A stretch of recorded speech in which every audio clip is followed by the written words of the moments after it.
Hello and welcome. Now, if you're a principal, a director, or any kind of educational leader, this briefing is specifically for you.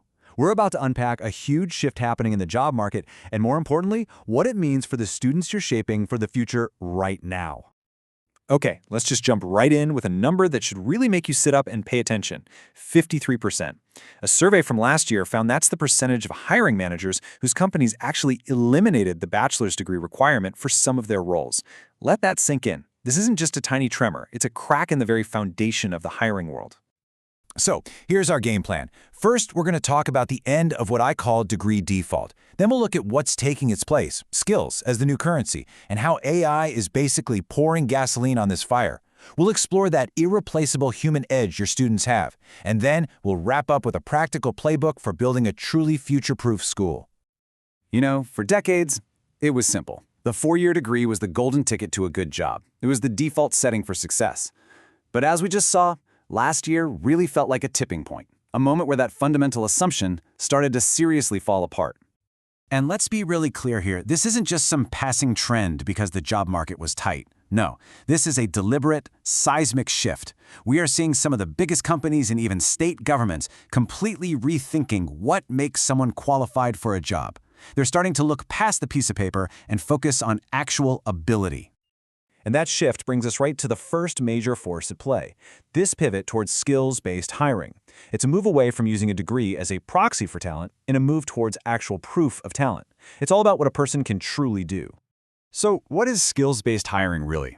Well, it's a model that asks, what can you do, not where did you go to school?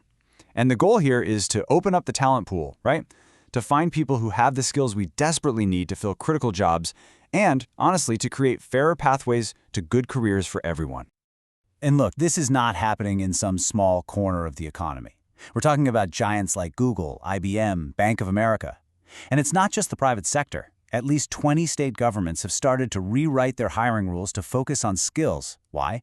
To build a workforce that's more diverse and, frankly, to get more people applying for open jobs. This is a mainstream movement. This chart really paints the picture. We're not just talking about jobs that never needed a degree in the first place.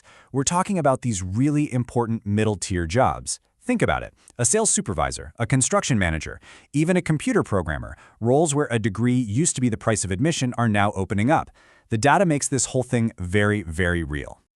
Okay, now for the second huge driver here, the one that's acting as a catalyst for this whole revolution: artificial intelligence.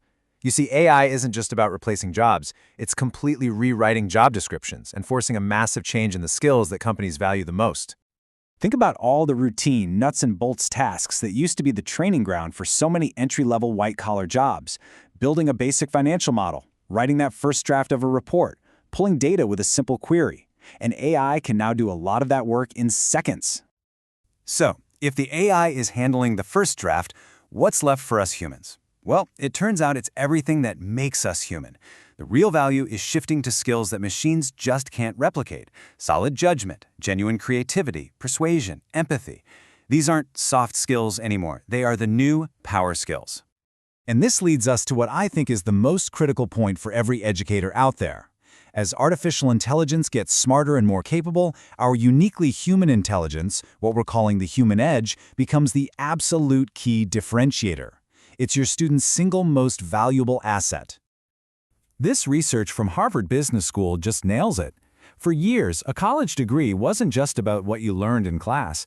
It was a signal, a proxy that told an employer you probably had good communication skills and discipline. Well, now employers are starting to cut out the middleman.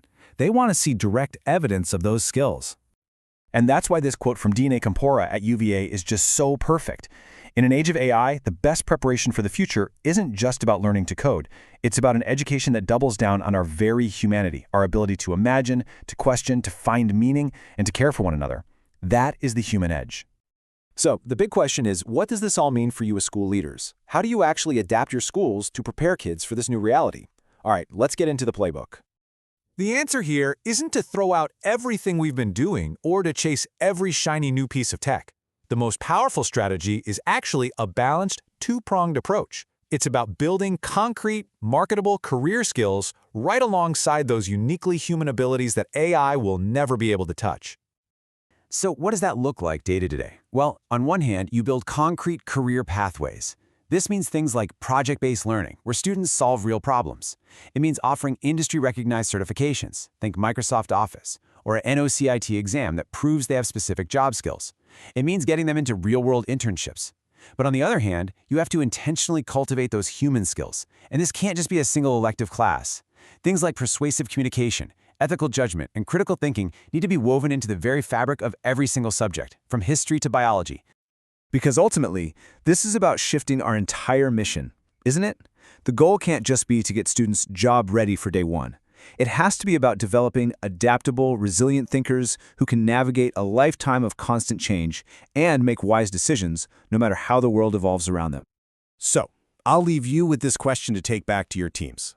In this new world, where what you can do is the new currency and human judgment is the ultimate asset, how will you redesign your schools to prepare students not for the world that was, but for the world that is and the one that is rapidly coming? The playbook is here. The revolution is already happening. The next move is yours.